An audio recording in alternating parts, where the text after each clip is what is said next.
Hello once again, people of the internet. Welcome back to Bratch Gaming. Today I'm going to do a little bit of a story about when I got my new car.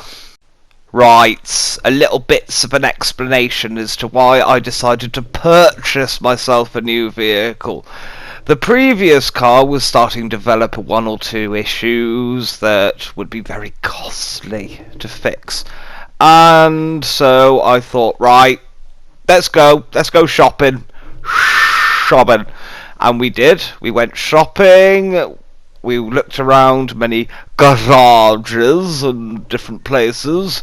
And I saw one. And I fell in love. I was just like, yes, give it to me. Give it to me now. Or I will slap you harshly. So the sales chap wanders over. He's like, excuse me, is everything okay, sir? I was like, yeah, give me that one. Give it to me now, please. Instantly. So we went up into the office. We did all the normal paperwork nonsense, and everything went smoothly. And he said, I'll tell you what on things, sir. If you come back in a week, it'll all be ready, because I need to do a little MOT, and I need to make sure it's all safe for you to take away. Is that okay? I was like, yeah, alright. See you in a week. So the week goes by very normally, nothing exciting happens until we reach the big day where I get to go and collect my new car. So I make my ways to the office, see the salesperson, and he said to me, your car passed the MOT with flying colours. There was no advisories, no nothing. I said, well, that is bloody marvellous. Give me the keys now. I want to drive it now. So he did.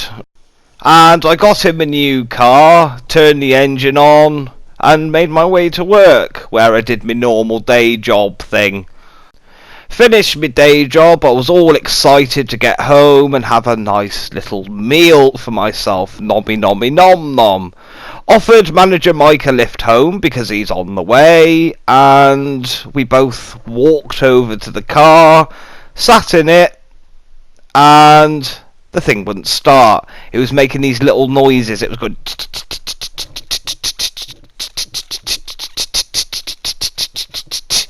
I was like, okay, well, that's some bull right there. So me and Mike were sat in the car like, oh, for God's sake. So what we decided to do is open the bonnet, have a look, as all men do, see if there's anything wrong with it, see if we can push the button, you know, a magic engine button to make it work. But no, nothing worked. So instead of tinkering with the bonnet, because we knew nothing, really, we were just looking at it, we went back into the car and decided to do a little jump start, see if that would work. So Mikey was pushing and I was turning the ignition and everything. That didn't work either. So I rang the insurance company on the phone. I was like, excuse me, bought a new car today and it's not working. Can you send someone over for me, please? The lady on the end of the phone was like, well, certainly, sir. Someone will be with you very soon. You should receive a text message within the next 10 minutes. Depicting a time. I was like, alright, but I don't want to be out here for several hours waiting. I've got places to go, people to see. And at this point, Mike's girlfriend, I think, had ordered a takeaway. But Mike stayed with me for quite a considerable amount of time. After about an hour and a half, maybe 2 hours, I started to get very thirsty, so I said to Mike, excuse me, do you mind if I go off and get a drink? And he said, nah, chap, you go on, you enjoy yourself, I'll wait by the car. So I went off, got my drink, got back to the car, still no sign of the repair van. I was getting very angry at this point, and I said to Mike, do you want to go off home? You go off home. Right, you listen to me. You bugger off home and you have your pizza and your garlic dip. So we had another discussion for a couple of minutes and he went off home. But before he left, he said, right, here's what you do. You come in a bit later tomorrow, which was very kind of him. And I was like, oh, yeah. Just so you can get your car sorted out. And hopefully it all goes well with the repairman. And give me a little text message when he gets here. I was like, alright, mate. Yeah, see you tomorrow. And he went on his merry way. And I'm sure he enjoyed his meal. I'm sure it was lovely. So I was sat in the car all on my own after for a bit, just shaking. I was like, I'm scared. There's bogeymen around. They might hurt me. God. And after a few, I think it was roughly half an hour, I saw another chap walking up the road. I was like, hey, I know you. Come and spend time with me. And he did. He came over and we had a little chat.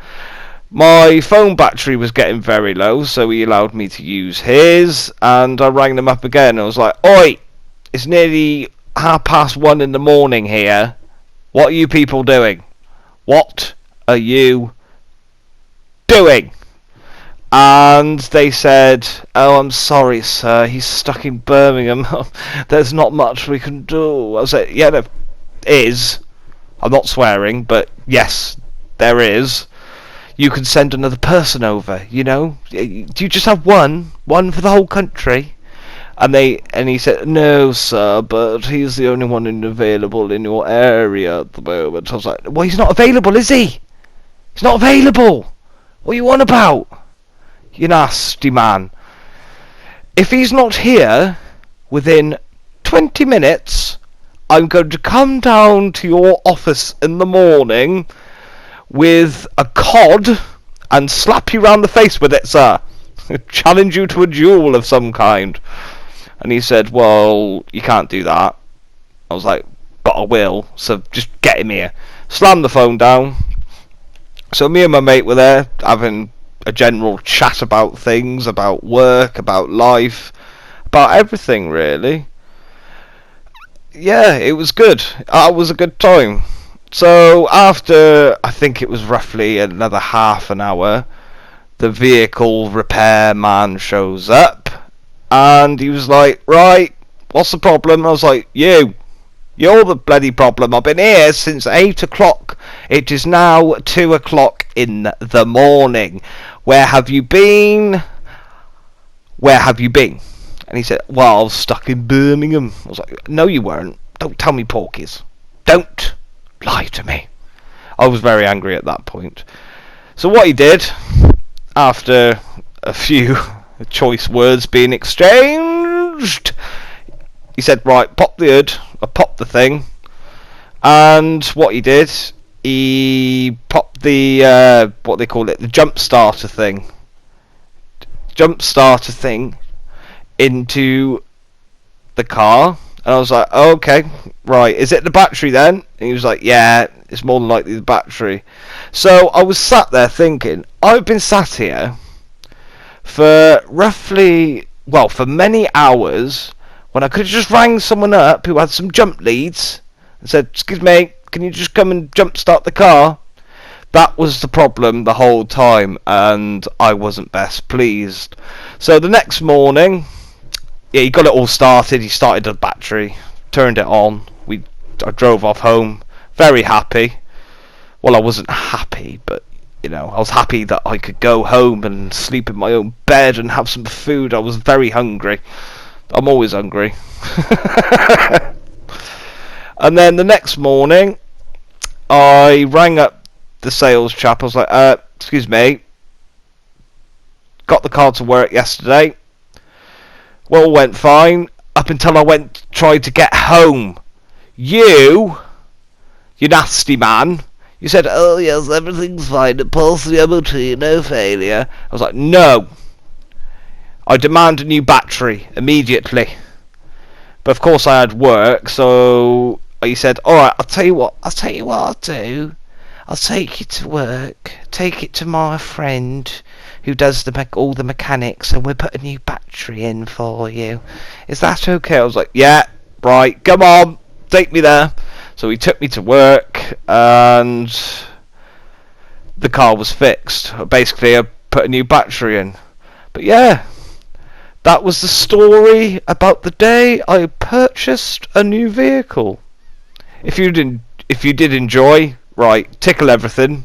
Tickle that like button, tickle the little subscribe one, you know, the little thing down there. Go on, just give it a little poke. Just go, oh yes, I need more of this Bratch Gaming. Yes, come on, give it to me. But yeah, do all that, and I will see you again very soon. Thank you for watching, and goodbye.